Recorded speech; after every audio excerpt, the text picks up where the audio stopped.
João Vieira de Almeida é filho de Vasco Vieira de Almeida e de Ana Maria Vieira de Almeida. O pai foi um grande advogado que deixou marca e memória no país, fundando um escritório que hoje é uma marca internacional. Combateu pela democracia antes e depois de abril de 74, foi ministro em Portugal e Angola, entre muitas outras coisas que Vasco Vieira de Almeida fez. A mãe, já falecida, foi uma pedagoga e precursora de novos modelos de educação infantil e primária que ela própria investigou e veio a pôr em prática no Colégio A Torre, por ela fundado em 1970. E o seu filho João, o herdeiro do episódio de hoje nesta minha série de podcasts, é uma síntese excelente dos pais, sabendo muito bem o que têm feito com esse legado ao longo da sua vida. Obrigada, João, por estar aqui. Obrigado, eu tenho imenso gosto. Pergunta primeiríssima, porque não pode deixar de ser esta. Como é que se transforma, que foi o que lhe aconteceu, no escritório fundado pelo seu pai, ou como é que você transformou um pequeno escritório de advogados lisboeta, com 6 advogados na altura, numa firma internacional com mais de 500 colaboradores, da qual hoje o João é o CEO? Pode perder tempo com a resposta. Acho que não havia tempo suficiente para contar a história toda. Eu acho que um bom resumo é fez-se com muito trabalho. Fez-se com muito trabalho e já que estou aqui essencialmente para falar dos meus pais, fez-se muito com o apoio do meu pai, que foi um homem de uma generosidade extraordinária, porque confiou num grupo de pessoas bem mais novas, nas quais eu estava incluído, e sem nunca nos ter cortado as vasas, deixou-nos fazer o nosso caminho, sem ao mesmo tempo deixar, felizmente, de estar presente. Sempre presente, ainda hoje está? Sempre, ainda está, felizmente. Felizmente. Foi uma inspiração, foi um exemplo, foi uma presença que sempre nos animou, sempre. Bem, você diz que está aqui muito para falar dos seus pais, claro que sim, mas sobretudo para falar de si, porque eu acho que de facto faz a síntese magnificamente entre esse legado. Mas agora queria saber, quando você diz que foi com muito trabalho, mas num caminho, você tem a noção que avançou grão a grão, com o devagar se vai ao longe, ou conheceu mudanças, hesitações, intervalos, sobressaltos? Foi só muito trabalho ou foi uma caminhada acidentada? Foi uma caminhada com acidentes, não é? Quer dizer, é óbvio que agora, como sempre, olhando para trás, parece que foi tudo rapidíssimo. E facílimo. Parece que foi tudo facílimo e que aconteceu ontem, mas claro que não, como tudo na vida, deu trabalho, cometemos erros, tivemos de corrigir, andámos para a frente, para trás, tivemos imensas hesitações, tivemos momentos de preocupação séria com o futuro e com as pessoas, mas foi um caminho espetacular, fantástico, e que me deixa pessoalmente, e felizmente sei que não é só a mim, muito, muito realizado e muito feliz com aquilo que fomos capazes de fazer. A partir de que momento dessa caminhada que hoje tem o sucesso que tem, é que perceberam que estava ganho, que iam ganhar a aposta que tinham feito em alargar, em mudar algumas coisas, em melhorar outras, em escolher outras? Eu acho que talvez quando começámos a fazer sócios mais novos e encontrar espaço para trabalhar a sucessão e para ver um futuro na geração que vinha a seguir. E depois, num plano mais pessoal, quando preparei e depois concluí a minha sucessão, eu hoje sou chairman, fui muitos anos managing partner, que é uma espécie de CEO, e houve um momento em que essa sucessão se concluiu e eu aí percebi que tínhamos conseguido virar a página, e esse tinha sido sempre o meu sonho, era chegar a um momento em que os mais novos nos substituiriam, porque o sonho foi sempre esse, era criar uma instituição que nos sobrevivesse. Claro. E acho que isso ficou... É um grande desafio. Foi um momento, é um grande desafio. E uma ótima recordação sua, das melhores da sua vida. Das melhores da minha vida. Esse ganho, esse terem conseguido. Todo este percurso é uma história de que me orgulho imenso e que sobretudo me deu imenso gozo. Imenso gozo. Imenso gozo. E hoje em dia qual é a sua atenção dada à VDA, a Vieira de Almeida, a sua quantidade de trabalho continua a ser... É a minha vida, continua a ser a minha vida. Eu hoje faço outras coisas. Claro. Mas é a sua vida. Mas é a minha vida. Eu continuo a ter algumas funções executivas de chairman, e uma delas sou eu que faço a gestão dos sócios. E quantos são? Somos quase 60. Portanto, pois. Imagino, tenho tudo gente brilhante, uns egos enormes. Sim, com os egos umas sensibilidades imensas, sim, umas diferenças sim. idiosincráticas incríveis, e portanto gerir isso tudo dá-me imenso gosto. Eu tenho um pouco de pena que agora estamos a falar de excelência, não só no seu caso, como da família de onde vem, mas sobretudo agora de gerações mais novas, com o elogio que faz a essa geração abaixo da sua, porque há muita tendência de se dizer entre nós, não sabem, são ignorantes, ou têm que ir lá para fora quando são bons. Não têm. Vocês têm do melhor no vosso escritório. Então não temos. E eu sou completamente contra essa generalização das gerações. A generalização é um pouco também por causa dos salários, agora não vamos entrar por aí, mas com salários muito baixos é natural e legítimo que os jovens procurem melhor. Mas como sempre, não é? Isso sempre foi assim. Não. Eu acho que as gerações enfrentam basicamente os mesmos problemas semelhantes. As circunstâncias mudam, mas aquilo que são os anseios das pessoas não são muito diferentes, não é? Quer dizer, as gerações mais novas gostam de um bom, como se diz agora, work-life balance. Nós, se pudéssemos ter tido, também teríamos gostado, não é? As circunstâncias é que mudaram. E eu não me revejo muito nesta coisa na lamentação. Não, sim, e da categorização das pessoas por geração. Se pensar bem, quando apareceu a televisão, a geração mais nova ia-se perder porque iam ficar fixados na televisão. Agora o tema é com os telemóveis. Exatamente. Antes disso tinha sido com a música, com o rock, quando apareceu o rock and roll, que era uma perdição, não é? Sim. Portanto, eu evito muito fazer esse tipo de análise, porque para já acho que faz de mim muito mais velho. Sim. Faz de nós, então de mim. Põe-me na geração de cima, claro. Não é? E portanto eu relativizo bastante essas coisas. Sim, agora só um pequeno entre parênteses. Tudo isso é verdade, desde o rock, passando para a televisão, o ecrã, que íamos ficar dependentes, e depois isto e aquilo e aquilo outro. Só que neste momento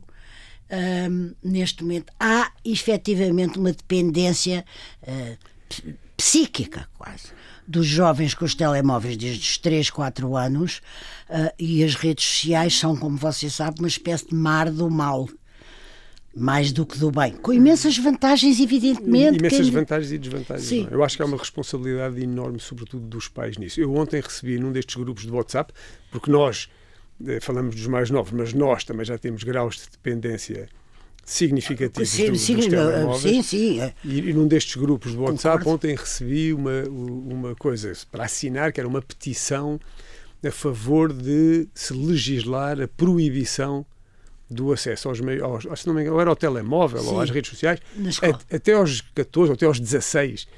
E eu acho que, 16 não mais pode uma ser. vez, mas eu acho que até aos 14 também, acho que isto é um papel que tem que ser feito em casa, não é para ver uma lei que impede isso. Que nós vamos, isto é como na proibição nos Estados Unidos, não é? Quer dizer, querer que as pessoas não bebam.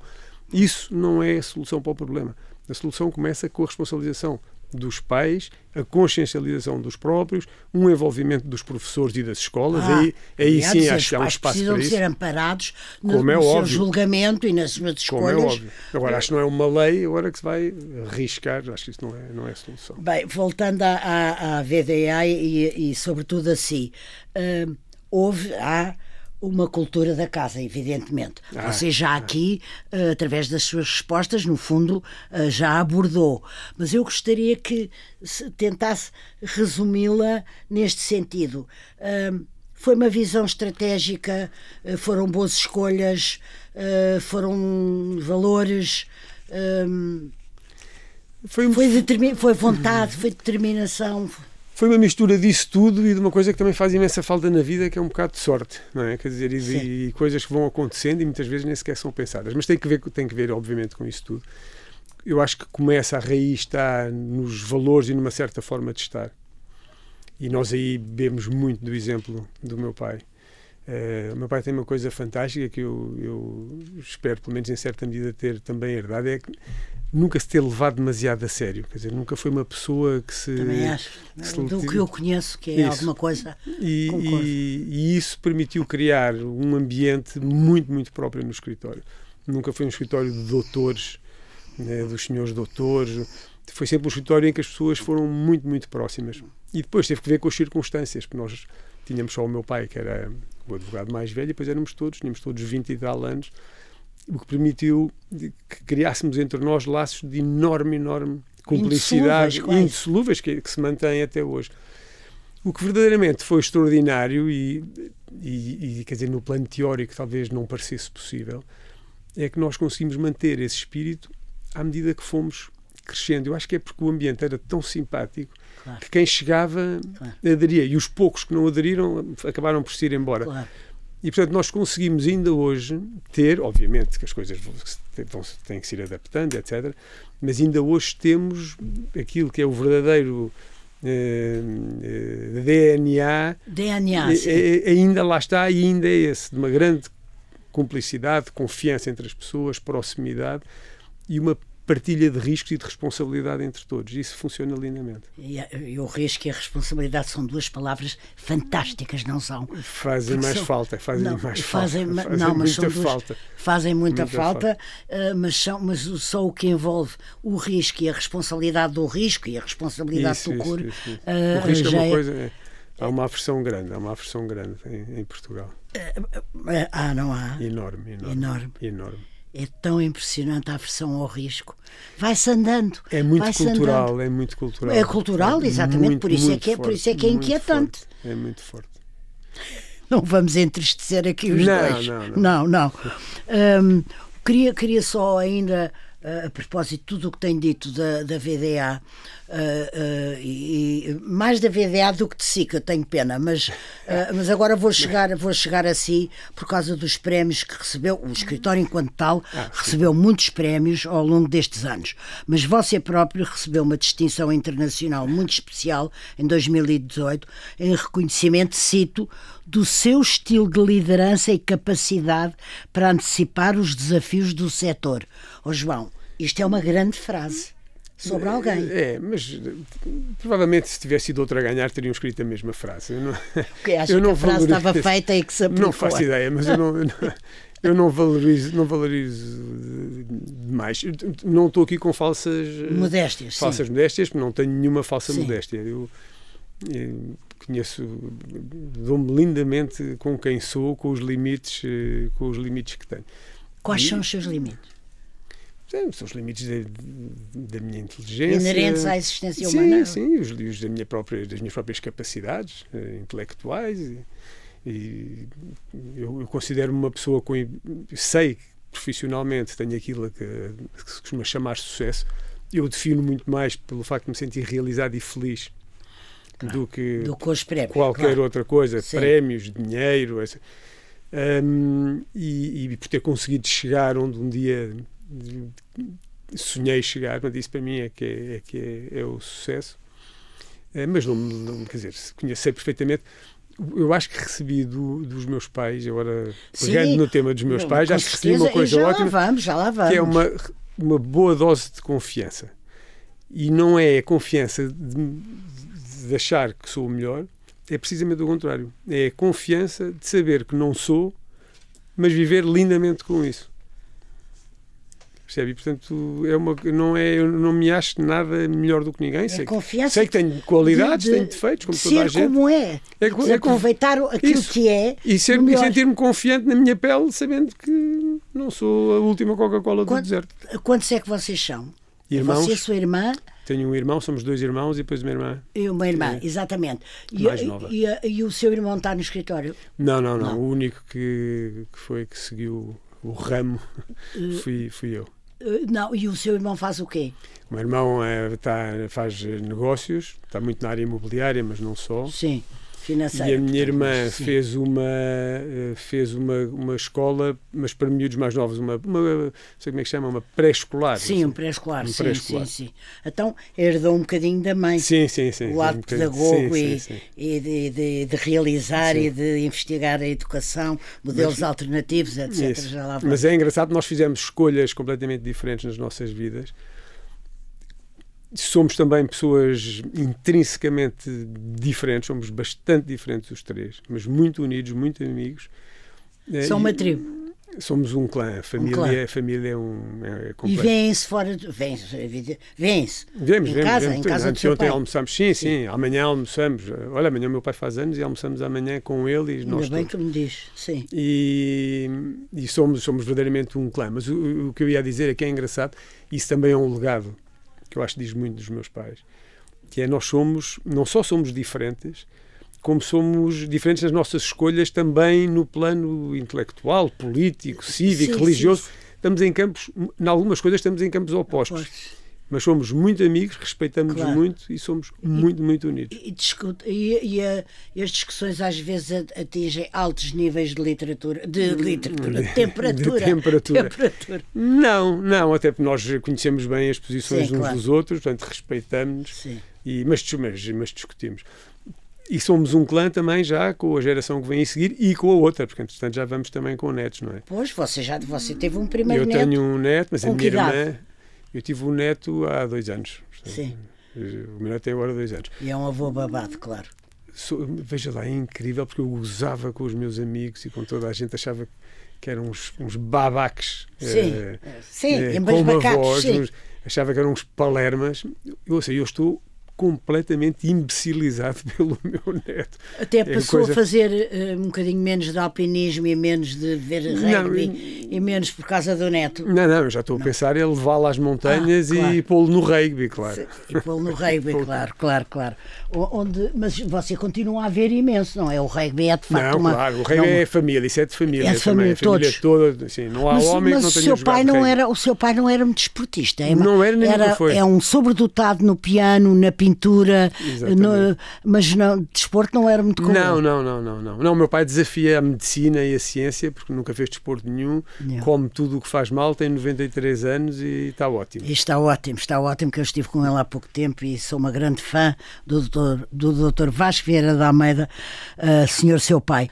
E ainda antes de eu ir àquilo que eu chamo um legado, e já lhe explicarei porquê, queria ainda dizer uma coisa sobre o escritório, porque foi uma coisa que a mim me impressionou. Eu, quando lá fui pela primeira vez, fiquei absolutamente deslumbrada e mesmo mais interpelada pela arquitetura, pelo bom gosto, obrigado. Não, aquilo é maravilhoso. Resultou, quer dizer, foi uma opção vossa, evidentemente, aquele bom gosto e aquela forma arquitetónica, mas saiu mais da cabeça do seu pai, da sua, de um grupo, de uma equipe, Não, de uma escolha de arquitetos. Sim, eu não quero dizer, o primeiro mérito é dos arquitetos, Sim, como é óbvio, mas claro. houve um trabalho muito grande que foi feito sobretudo por uma pessoa que trabalha lá no escritório, que é lá a nossa diretora de Relações Institucionais, a Matilde Horta Costa, e portanto, nós os dois fizemos ali um pandan sempre em ligação com os arquitetos para tentar uma coisa que eu acho que resultou muito bem, que foi a arquitetura, no fundo, traduzir aquilo que nós somos. Era aí que eu queria. É que há, de facto, uma quase simbiose isso, entre a cultura, a casa, a cultura da casa, exatamente, as pessoas que a habitam e a arquitetura. Era essa a ideia. E eu acho que nós conseguimos isso bem. Portanto, hoje eu entro ali e sinto que aquilo é a nossa casa, aquilo é o espelho, é o nosso espelho, é o espelho daquilo que nós somos. Alguma vez, quando se meteu nisto tudo, foi tocado ou interpelado por, agora aspas, ter que ser tão bom como o pai, não deixar o pai e a mãe ficarem mal, coisas assim. Às vezes não é fácil ser-se filho de... Claro. Pensou nisso? Eu resolvi isso bem e bastante cedo, eu acho. Ótimo. Quer dizer, felizmente, não é? Porque, quer dizer, eu nunca me quis comparar ao meu pai, não por achar que nunca seria igual. Como ele, mas que não valia a pena. Não valia a pena. E sobretudo, exatamente, porque sobretudo eu não sou o meu pai. Eu sou eu, o meu pai é o meu pai. Claro. O meu pai é um homem absolutamente fora de série, é um sobredotado, como dizia há pouco.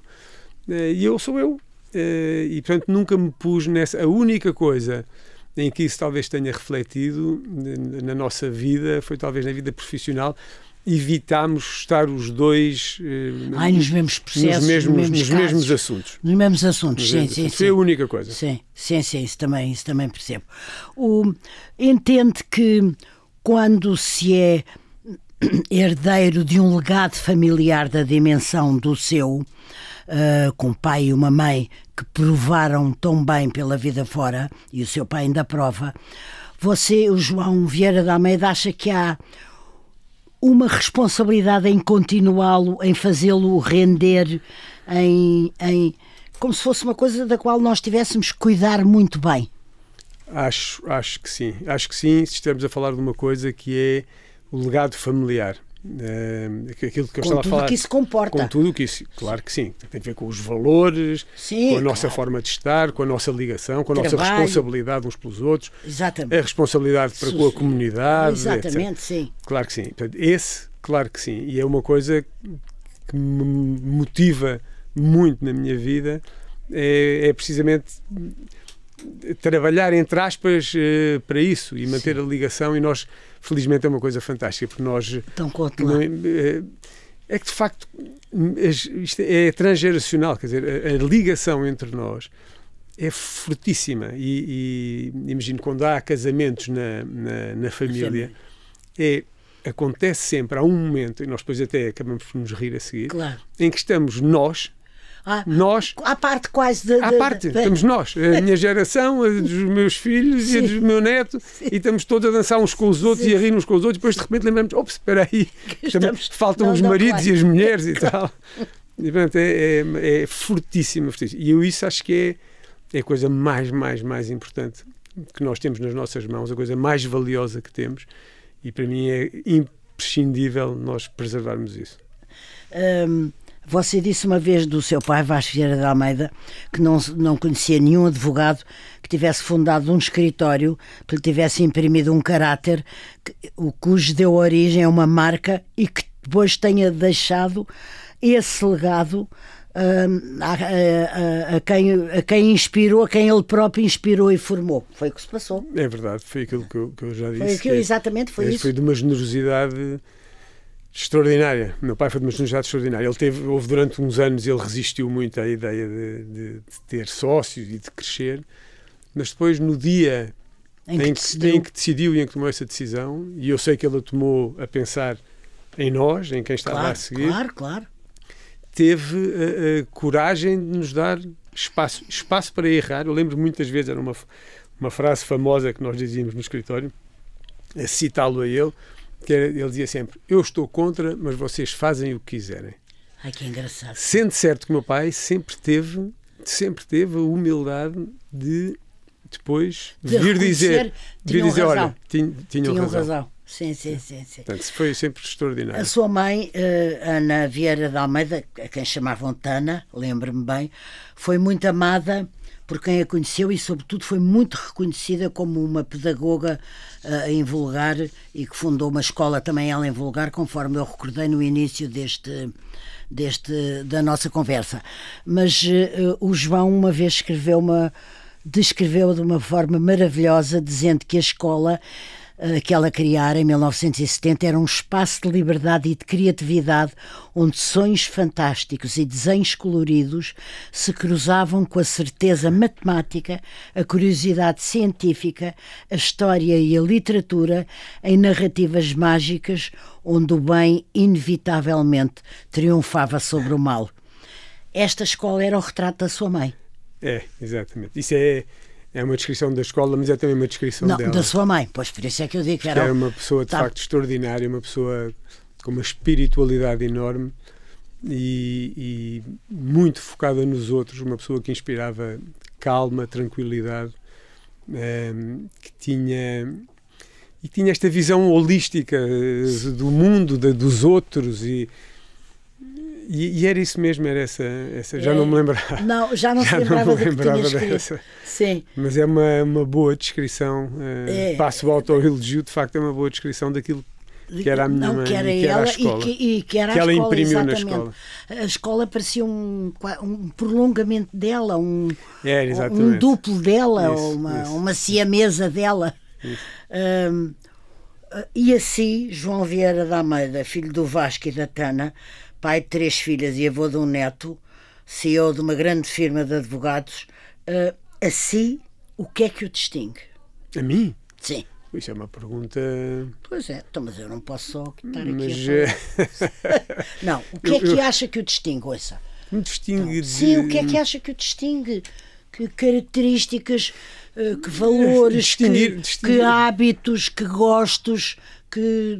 Olha, eu tenho uma coisa que...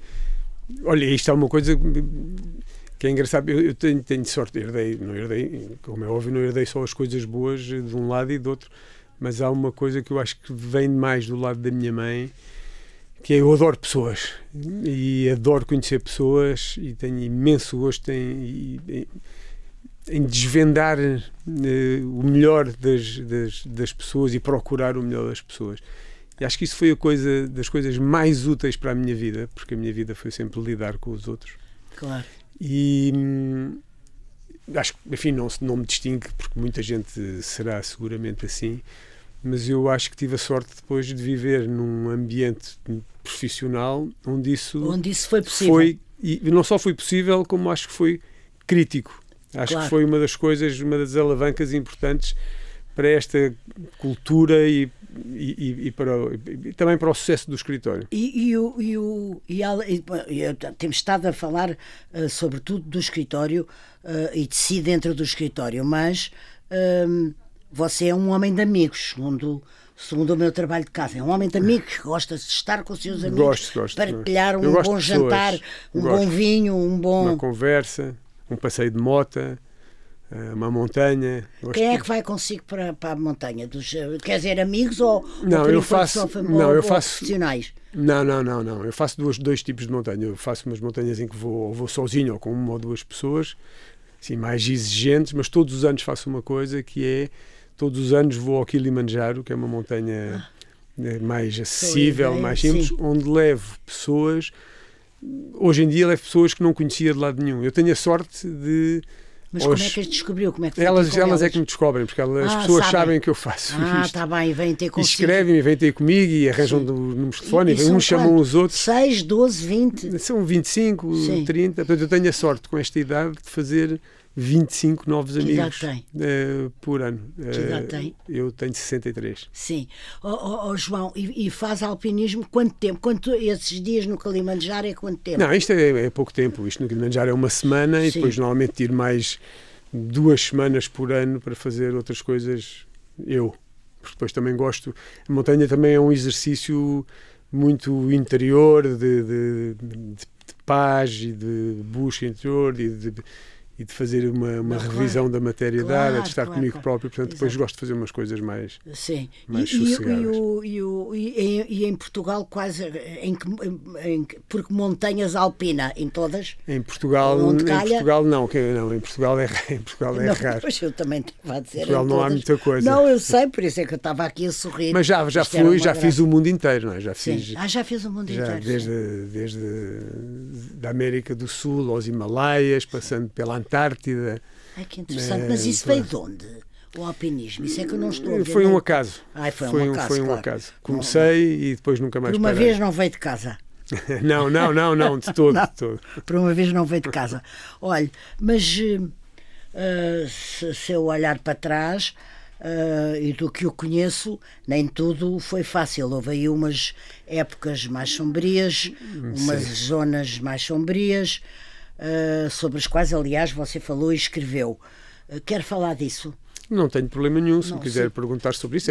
Aliás, falei nisso aqui também no próprio Observador. Por isso é que eu sei. Não, foi uma época bastante sombria. A vida tem momentos difíceis. Esse não foi o último. Baixa e maré alta. Claro, esse não foi o primeiro nem o último, mas foi seguramente dos mais dos mais intensos e foi Estamos a falar de uma depressão. De uma depressão, mas, sim. Foi Como clinicamente foi uma... Sim, como é que se percebe que se tem uma...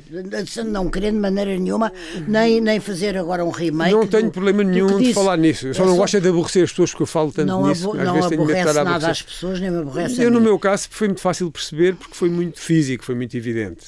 Teve uma tradução física. Comecei a chorar e... Portanto, ao fim de 10 minutos... E assustou-se?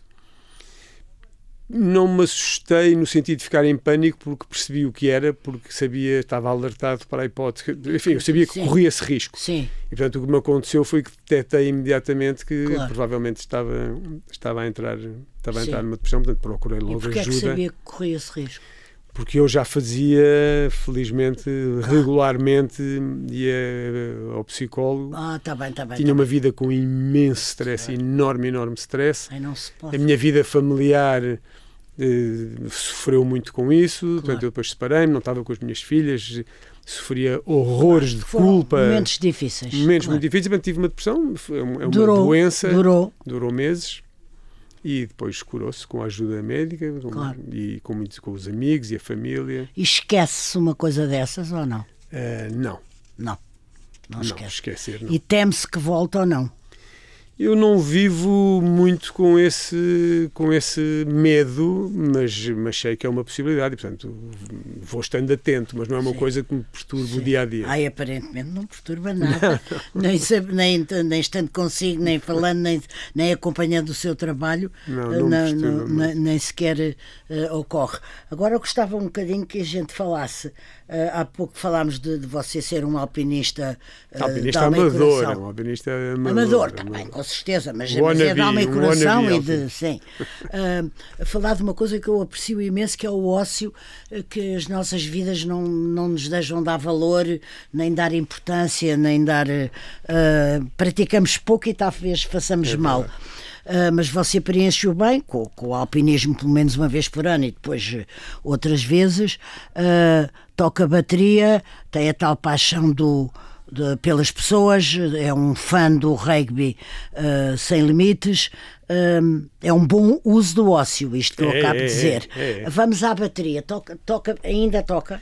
Ainda toco, agora já não toco tanto como de antes, porque achei que tinha que ceder o meu lugar na bateria da banda do escritório. Sim, há uma banda no escritório. Há uma banda que já tem muitos anos, a banda do escritório. Como é que se chama? Chama-se a banda do escritório? Não. Tem outro nome que é assim um nome mais atrevido, não vou dizer. Está bem. Não vou dizer aqui. Sim. E era o baterista, fui baterista durante anos e anos, mas depois houve um dia, aqui não há muito tempo, que estava num ensaio e de repente olhei e comecei a achar que a soma da idade do resto da banda era capaz de ser menos do que a minha idade.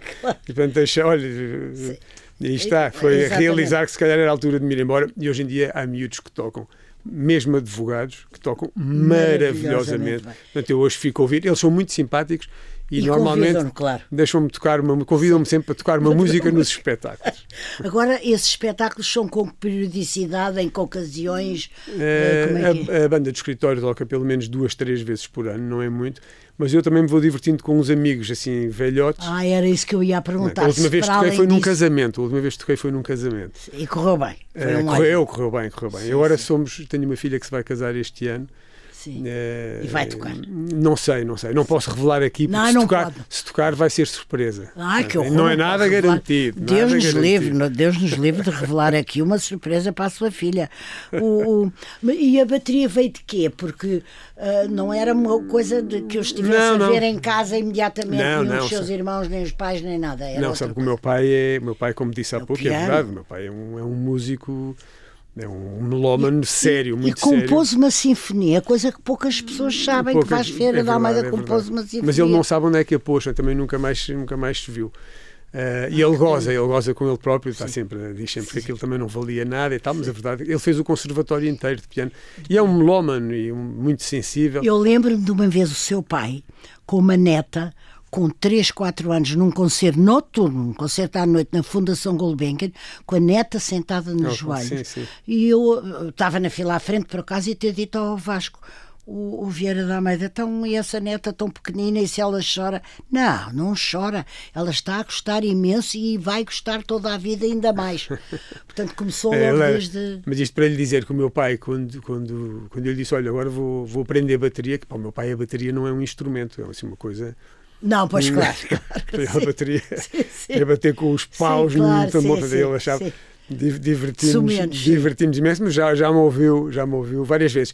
Mas eu de facto não tocava, eu aprendi piano quando era miúdo, nunca tive assim ainda me desenrasco, mas nunca deu para desenvolver muito. E depois já tinha uma certa idade e olha, um dia apeteceu-me e fui aprender a tocar bateria, e aquilo é um exercício ótimo para a cabeça. É uma coisa... E mesmo físico também. Fisicamente, mas sobretudo para a cabeça, porque é uma coisa, aquilo é matemático também, ali é fantástico. E, portanto, adoro. E tem tempo para estar consigo próprio. Há pouco disse que depois do alpinismo também durante o ano ia... Tenho na montanha, sobretudo na montanha. Eu fiz yoga durante alguns anos, agora já não faço. Nessa altura, isso eram bons momentos, mas hoje em dia é essencialmente na montanha. Na montanha. E precisa de estar consigo, gosta, aprecia. Sim, é uma coisa que me faz bem. Acho que pelo menos em teoria nos faz bem a todos, ou faria bem a todos. E também herdou da cultura da casa a paixão pela literatura. Você disse que o pai lhe fez conhecer Bach, mas também Gramsci e outros autores. O meu pai e a minha mãe, é engraçado. Os livros, é engraçado. Eu hoje, olhando para trás, eu vejo que recebi influência dos dois. A minha mãe pôs-me a ler coisas, sobretudo, a minha mãe pôs-me a ler, imagina, o Chora Terra Bem Amada, o Leopardo. O Leopardo é o meu livro, dos melhores livros do mundo. As Memórias de Adriano. A minha mãe era desse lado, claro. E o meu pai era mais do lado da história, da filosofia, da política, o Raymond Aron, mas também o Gramsci. O Aron, o Gramsci. Dava-me, sempre me deu coisas para eu poder fazer o contraditório. De um lado era a minha mãe, e do outro lado o meu pai. E isso ficou. Isso ficou. Hoje leio muito. Eu li muito. Li muito, hoje leio menos. Um bocadinho menos. Última pergunta, esta é que é mesmo a mais difícil. Mas pode espraiar-se, ainda tenho 60 segundos que rende imenso. O que é que pede à vida, ou o que é que ainda pede? O ainda pede... Você, uma pessoa que o ouça, parece que tem tudo.